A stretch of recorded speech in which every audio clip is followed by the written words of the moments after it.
Welcome back to Narcissistic Neverland. I'm Dana. Today's topic is about support systems and how important that they are. Now, we all need support throughout our lives, but you even more so need it if you're dealing with a person who suffers from narcissism. And the people that we have in place are very key factors to keep our emotional health up. Now, they could be family, or it can be friends, or it could be, a coworker from work that you decided to choose as your support system. But it's really important that you have really good relationships with these people because, unfortunately, when you come to them to tell them what your narc has been doing to you, it's more than likely, unfortunately, they're going to not believe you.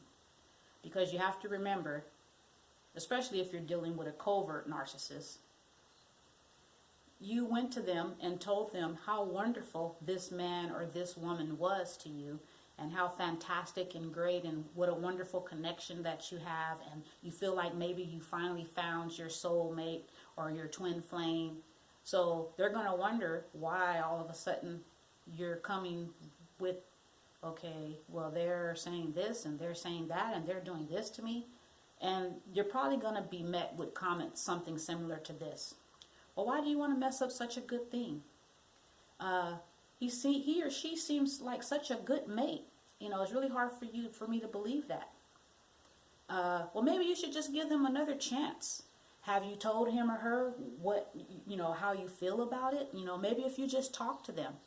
And it's comments like that will make you second guess yourself, to maybe like, well, maybe I am jumping to conclusions. Maybe I am just making it up. Maybe there really isn't anything wrong. And so that's why I'm making this video, because I've experienced that where they didn't believe me. And they started to believe me over time, because they kind of was like, they know I don't just make up things, and I'm not,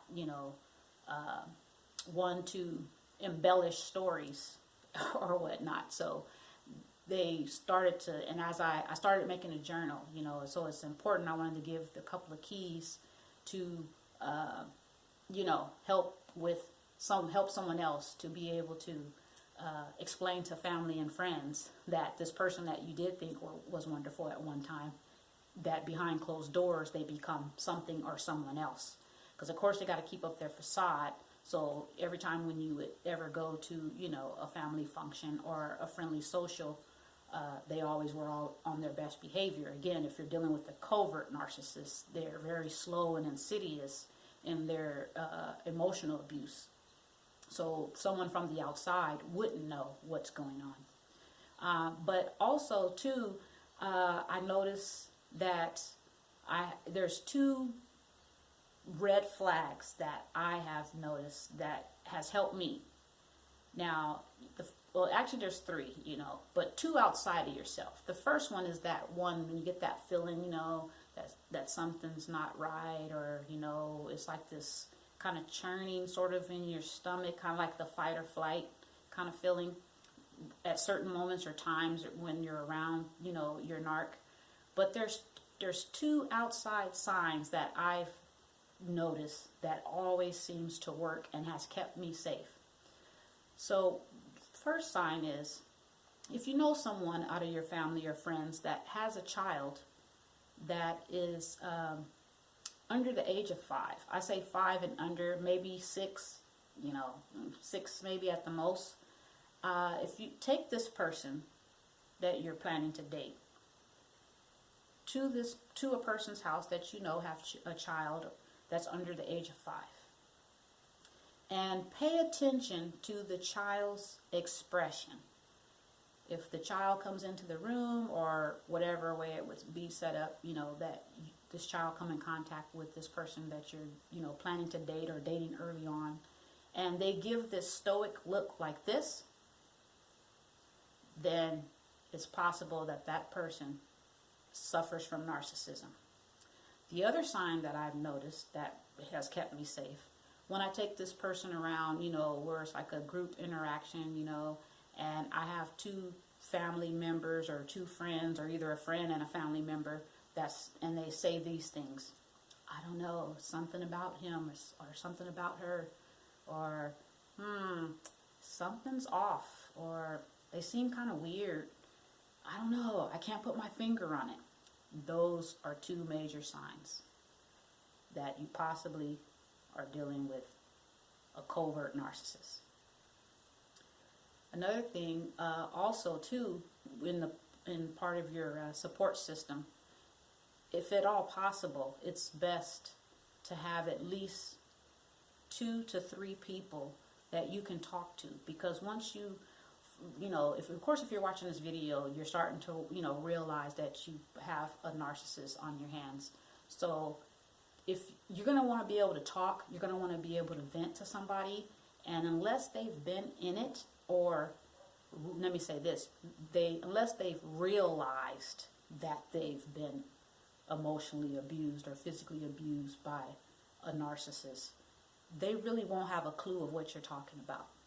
And after a while, if you're just only leaning on one person to vent, they're going to become emotionally overloaded, and it's going to feel like, wow, he or she's calling me about this again. Like, well, they should just leave. Like, if it's so bad, then why are you still there? So they're not really going to fully understand, And they could have even dealt with a narcissist in their life, a time or two, but they didn't, they don't have the education or the knowledge about it. And they just took it as, oh man, that person just didn't mesh, and they probably just moved on, with it, and not only moved on in their life, but moved on with it in their mind. Maybe they weren't with them long enough, or like I say, they weren't educated to know about the, what actually narcissism is, because a lot of people just think it's just somebody that's, into how they look, and they have to look good all the time or whatever. They don't realize how deep the rabbit hole goes with it. So they probably just brushed it off and, never thought anything more about it. So, but another 3 pieces of information that is quite important is, if you're able to get out, well, no contact, again, is like, key, is top key. If you can get out with no contact, that is the best. The best way is no contact. I always agree with that. But if you're not able to go no contact right away, because maybe the narcissist had, told you that they were going to take care of you, so they wanted you to quit your job and stuff or whatever, and maybe you did that, and now you don't have any money to just move out if you're cohabitating with this partner. So, you might have to try to save money on, on the low, and until you're able to, get out, if you're not able to have a family or a friend that you can stay with, just so you can get away as soon as possible. Another thing is you should definitely keep a diary or a journal, whichever one you prefer to call it. But you should definitely keep one, and keep the dates and the times of things, situations, and that has occurred. So that way you'll have something when you do go to your family members or friends to try to explain to them what's been going on, with you behind closed doors with you and your narcissist. Then it'll be easier to, go date by date as to, okay, well, it was this and it was this. And you won't get so much pushback from them with the, well, I thought everything was going so good. Another thing is save it to the cloud, or something to, Dropbox, or something that the narc can't access, because if they can access it, they will destroy it, or worse yet, they'll read it and they'll treat you even worse than what they're already treating you now. So you definitely don't want either one of those 2 things to happen. And the third thing is that you would want to,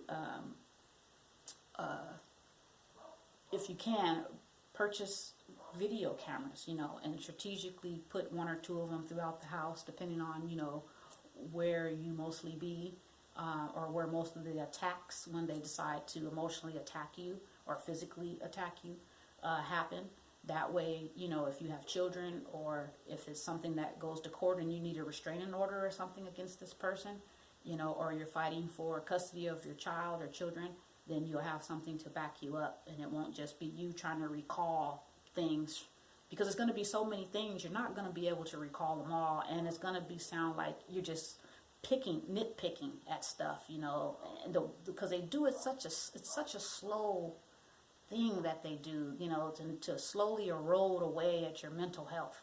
So, you know, you need as much backup as possible, you know, as much information and as much, you know, support that you can get, you know, because it's going to be a little, it's doable, but it could be a long road, you know, to be fully recovered. So, like I say, I just wanted to give these little tips and keys, you know, that I thought were important and that, you know, had assisted me in becoming narc free. And so, if you like this video, please give it a thumbs up and please hit the subscribe button so then that way whenever I upload a new video, you'll receive a notification that a new video has been posted.